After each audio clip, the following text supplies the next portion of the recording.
Donc voilà, donc je suis Nicolas Jalbert Pourrech. Je vais vous présenter ce qu'on a fait développer, donc une application interactive, durant mon apprentissage à l'IMT, l'Institut de mathématiques de Toulouse, sous la direction de Pierre Neuvial et Laurent Risser, dans le cadre de mon Master 2 en statistique informatique. Donc cette présentation se fera sur 4 points. La première, ça va être une mise en contexte euh, des méthodes d'inférence post-hoc en génomique. On verra une petite aperçu d'ID avant de faire une démonstration selon le temps qui restera. Et on finira par une conclusion. Donc tout d'abord, par rapport à à la mise en contexte, donc notre cas d'étude, ça va être de faire de l'expression différentielle en génomique. Donc le but, ça va être de trouver des gènes qui permettent de faire une différenciation entre deux groupes d'individus, de populations. Donc, pour nos développements, nous sommes basés sur des données de leucémie, qui sont un très bon exemple pour entreapercevoir les données utiles pour l'application. Donc, ce sont des données publiées par Chiariti et al. Dans le journal Clinical Cancer Research. Donc, ce sont des données d'expression génique contenant 12 625 gènes pour 79 patients atteints de cancer, divisés en deux catégories. 37 patients ont eu une mutation sur leur gène, sur le gène BRC, pardon, ABL, et 42 autres patients qui n'ont pas eu cette mutation. Pour mémoire, un gène différentiellement exprimé va être retrouvé en faisant un test pour chaque gène et après en ajoutant une correction de tests multiples afin de contrôler pardon, le Fall Discovery Rate. Donc, c'est une procédure proposée par Benjamin et Hochberg. Traditionnellement, pour calculer ce FDR et pour sélectionner les gènes, nous nous basons sur un volcanoplot. Donc, c'est un graphique qui propose pour chaque point de représenter un gène, avec en abscisse une mesure d'effet de taille, donc dans notre cas le log-fold change, donc la différence entre l'expression entre les deux groupes pour chaque gène, et en ordonnée un effet de significativité qui est dans notre cas les p-valeurs, ici représenté en échelle moins log 10 afin d'avoir les plus petites p-valeurs en haut du graphique. Sur ce graphique, on va pouvoir faire notre sélection grâce à des seuils. Donc, le premier seuil est un seuil, on va dire, traditionnel sur les p-valeurs, qui, dans notre cas, ici horizontal. Et une deuxième sélection qui se fera sur le log-fold change, donc verticalement ici, afin de sélectionner les deux coins supérieurs du volcanoplot, qui sont les coins où les gènes seraient le plus différentiellement exprimés. Néanmoins, comme a pu le montrer Mitra Ibrahimpour dans son papier avec Roman et a pu l'expliquer lors du symposium de mercredi nommé Post-Selection Inference Valid Double Dipping, on ne peut pas faire de contrôle de FDR sur une double sélection et donc notamment sur le volcanoplot. Plusieurs solutions existent pour ça. Pour cela. Nous sommes intéressés à l'inférence post-hoc, donc qui permet à l'utilisateur de sélectionner un ensemble d'hypothèses qui l'intéressent, qu'il a envie de voir, de contrôler, tout en garantissant une statistique valide. Donc, plusieurs méthodes ont été développées et implémentées dans des packages R, donc les packages Cherry, HarryBrain, RSEA, PHARry, par l'équipe de Roman, et le package Sans Souci par Pierre Neuval et al., sur lequel se base l'application que nous avons développée. Donc, ça va être voilà, le sujet de cette présentation. Donc, l'application ID pour Interactive Inference for Differential Expression Analysis. Donc, c'est une application développée en R-Shiny qui propose une garantie statistique valide pour chaque ensemble de gènes sélectionnés. Je reviendrai par la suite. C'est une application que tout le monde peut utiliser puisqu'elle ne nécessite pas de compétences en programmation, puisqu'elle est hébergée sur un serveur, actuellement un serveur du CNRS, dont le lien se trouve, c'est le dernier lien de la slide. Néanmoins, pour ceux qui le veulent, elle peut être exécutable localement, notamment grâce au package Sans Souci sur lequel elle est stockée. Donc maintenant, nous allons passer à un petit peu voir comment fonctionne l'application. Donc voilà, ça c'est l'application à un instant donné de son utilisation. On voit qu'il y a beaucoup d'informations, donc on va détailler ça étape par étape. Donc on peut regrouper les objets en 3 catégories. Le premier qui va être dans le cadre bleu en pointillé, ça va être plutôt des données, des objets pour l'input, pour les paramètres et pour choisir un petit peu voilà, les paramètres de la méthode. Donc, on va retrouver dans un premier temps les données qu'on va insérer. Donc, on a deux façons. Soit on utilise des données qui sont déjà préétablies dans l'application, donc notamment les données de leucémie que j'ai pu détailler plus tôt. Ou sinon, en décochant Using Public Data, on va pouvoir aller nous-mêmes donner nos propres données. Je vous montrerai ça dans la démonstration. Et enfin, on va avoir des paramètres à remplir, dont notamment le niveau de confiance. Une fois que tous ces paramètres et toutes ces données euh, ont été rentrés, on va cliquer sur Run. Et là, après quelques temps de calcul, le volcanoplot et la table des bandes post-hoc vont apparaître. Donc, le volcanoplot, qui est dans le cadre en vert, en tiret vert, va être un volcanoplot très interactif, grâce à Plotly notamment. On va pouvoir dessus modifier les seuils et les bouger directement sur le volcanoplot afin de faire notre sélection en coin. Donc, en bougeant les seuils, plusieurs réactivités quasiment immédiates vont apparaître. Les points rouges représentant les gènes vont se mettre à jour, les gènes donc, qui sont sélectionnés. Et la table des bandes post-hoc va aussi se mettre à jour et donner les bandes post-hoc qui ont été calculées pour cette sélection. Je reviendrai un petit peu après pour détailler la table des bandes post-hoc. Toujours grâce à Plotly, on a une deuxième façon de sélectionner les gènes. Ça va être en utilisant le box sélection ou le lasso sélection. Donc ici, on a un exemple du box sélection. On va tracer un rectangle qui s'est représenté en petits pointillés noirs et sélectionner les gènes qui sont représentés par des points bleus dans notre exemple. Et une fois qu'on va faire cette sélection, ça va rajouter une ligne à notre table post-hoc, des bandes post-hoc, et au temps de sélection, on va avoir deux lignes. Donc dans cet exemple, on a par exemple 3 sélections qui ont été faites. Et en cliquant sur la ligne de l'user sélection, ça va faire apparaître donc, ces points bleus pour les revisualiser. Maintenant, au niveau de la table des bandes post-hoc. Donc, on va avoir 4 informations dans cette table pour chaque ligne. La première va être le nom de la sélection, donc threshold sélection pour les sélections par seuil et user sélection pour les sélections box ou lasso, avec un numéro pour les incrémenter. On va avoir donc en deuxième colonne le nombre de gènes par sélection. Bon, rien de bien compliqué. Et les deux dernières colonnes vont être les bandes post-hoc. Donc la première, TP supérieur ou égal, c'est une borne minimale sur le nombre de fausses découvertes. Donc si on prend la ligne qui est surlignée, la deuxième ligne, on a au moins 25 gènes parmi les 32 gènes sélectionnés qui sont des vrais gènes actifs, des gènes différentiellement exprimés d'après la méthode. Et la dernière colonne, qui est la dernière borne post-hoc, qui est le complémentaire de la précédente, va être cette fois-ci une borne maximale, mais sur la proportion de fausses découvertes. Et donc, on va pouvoir l'interpréter comme tel. Il n'y a pas plus de 22% des gènes dans la sélection qui ne sont pas des gènes différentiellement exprimés, qui sont du coup des fausses découvertes, des faux positifs.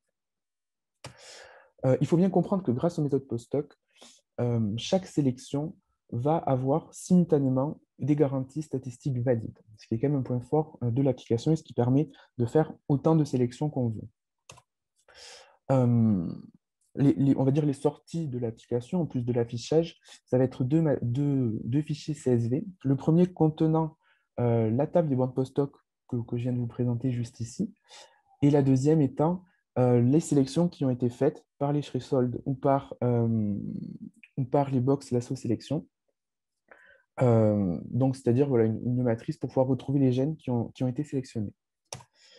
La deuxième partie, on va dire, de l'application, ça va être l'analyse des ensembles de gènes.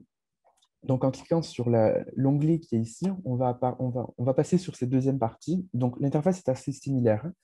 On va donner donc en amont des ensembles de gènes et sur chaque ensemble de gènes, pardon, on va calculer les bandes post-hoc.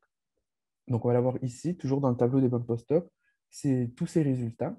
Et le volcanoplot ne va servir ici plutôt que d'affichage pour montrer où sont les gènes de ces ensembles de gènes. On ne va pas pouvoir sélectionner dessus les ensembles de gènes comme dans la partie précédente. Donc, au niveau de la table des bandes post-hoc, l'interprétation est strictement la même puisque nous avons les mêmes bornes qui s'affichent. On va rajouter une feature d'application dessus qui va être de filtrer ces ensembles de gènes. Donc, on va avoir 3 types de filtres. Le premier qui va afficher tous les ensembles de gènes qui ont été insérés. Et les deux autres vont répondre à des méthodes. Donc, la première, c'est la self-contained method, qui est une méthode nous permettant de retenir uniquement les ensembles de gènes ayant au moins un gène actif différentiellement exprimé d'après l'application, d'après la méthode, pardon. Et la deuxième méthode, donc notre troisième filtre, est la méthode dite compétitive. Donc, elle va nous permettre de garder des ensembles de gènes qui ont plus de gènes significativement différentiellement exprimés que le reste des gènes dans l'ensemble du jeu de données global. Ce sont des méthodes qui ont été expliquées notamment dans un papier de Ebrahimpour et al. Maintenant, on va passer à la partie démonstration. Euh, donc, voilà l'application qui est hébergée sur le serveur. On va retrouver dans un premier temps la partie paramètres qui est ici. Donc, on retrouve voilà, nos données qui sont préétablies. En décochant Use Public Data, on va pouvoir insérer nous-mêmes nos fichiers, donc dans des fichiers CSV d'expression, des données d'expression ici et les gensets dans le deuxième input. Donc, moi, pour l'exemple, je vais rester sur mes données, les données préétablies. Et on va pouvoir modifier les paramètres, dont notamment le niveau de confiance, que je vais laisser à 90 pour la démonstration. Après un petit temps de calcul, on a des times qui s'affichent. On va avoir le volcanoplot et la sélection des bornes, et la table des bornes post-hoc qui s'affichent. Donc on a bien un volcanoplot très interactif. On peut modifier les seuils. On va pouvoir aussi modifier l'axe des ordonnées afin d'affiner notre choix. Donc ici, par exemple, je vais me placer avec une p-valeur à 0,5, ce qui va nous sélectionner 97 gènes.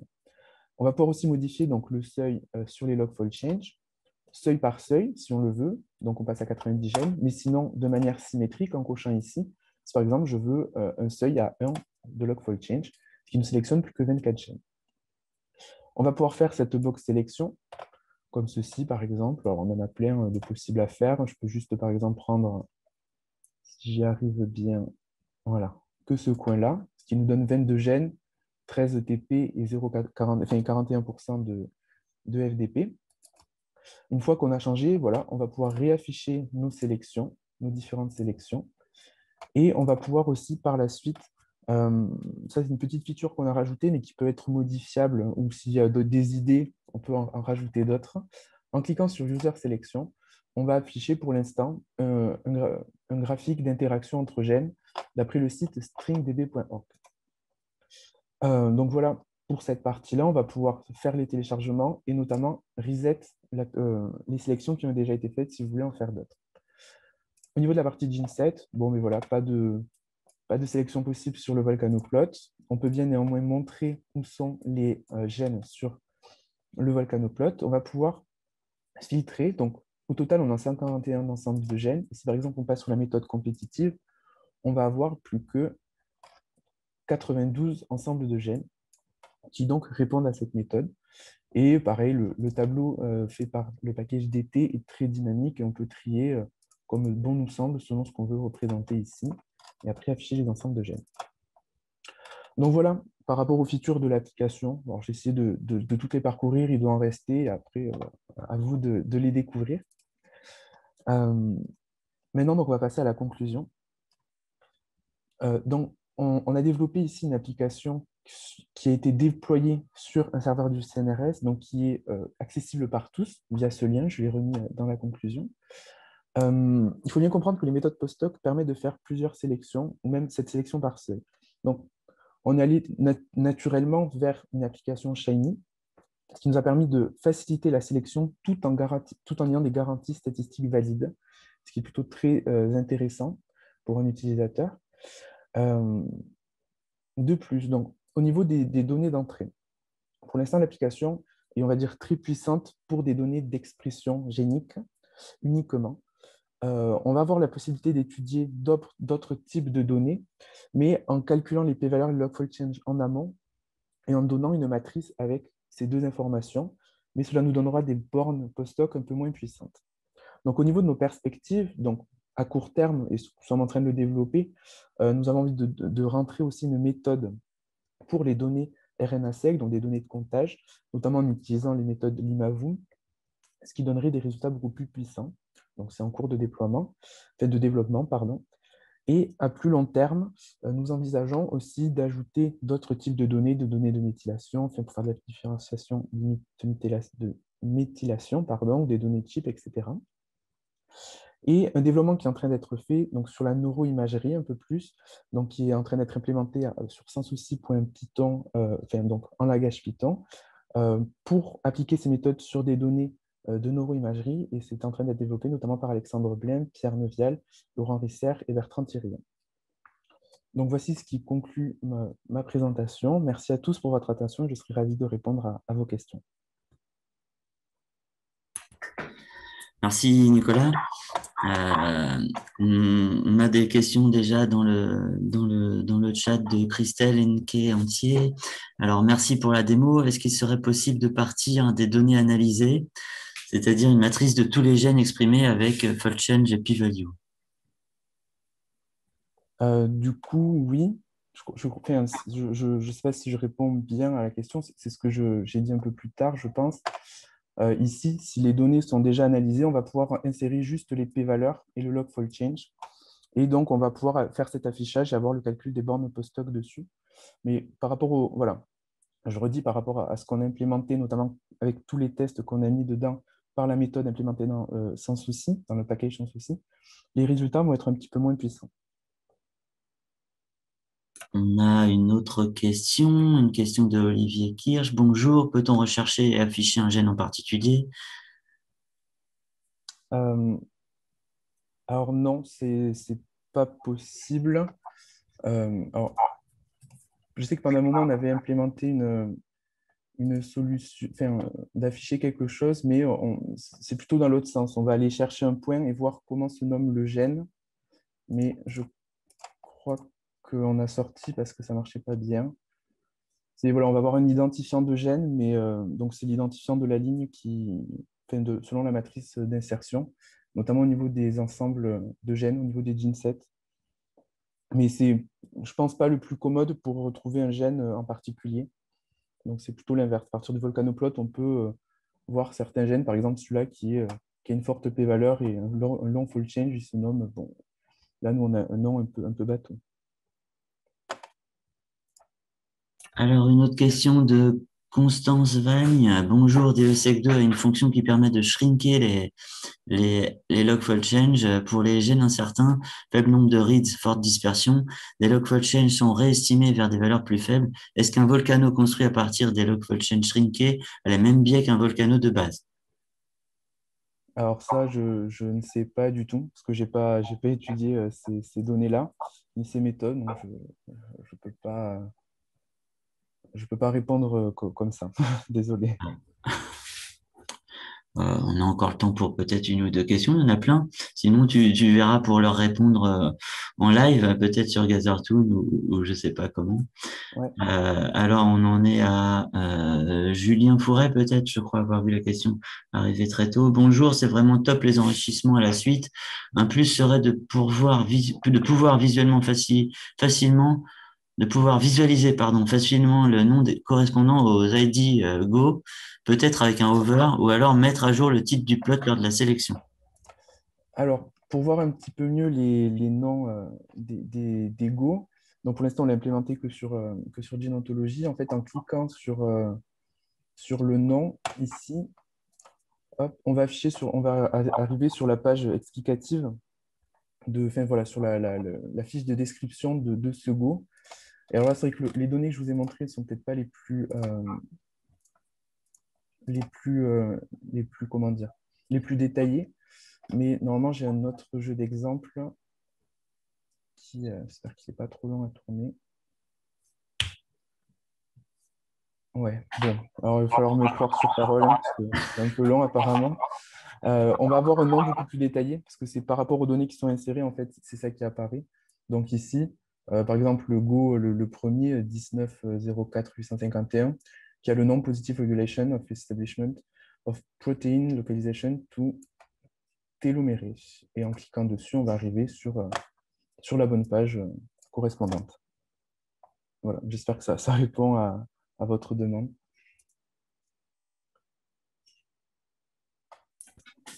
Ok, bah, il y a plein d'autres questions. Du coup, j'espère que tu pourras y répondre en Ouais, live avec les gens. Tu vois les questions qu'ils ont posées, je pense. ouais. On te remercie encore. Merci encore, hein. And we will pass to the next speaker. Uh,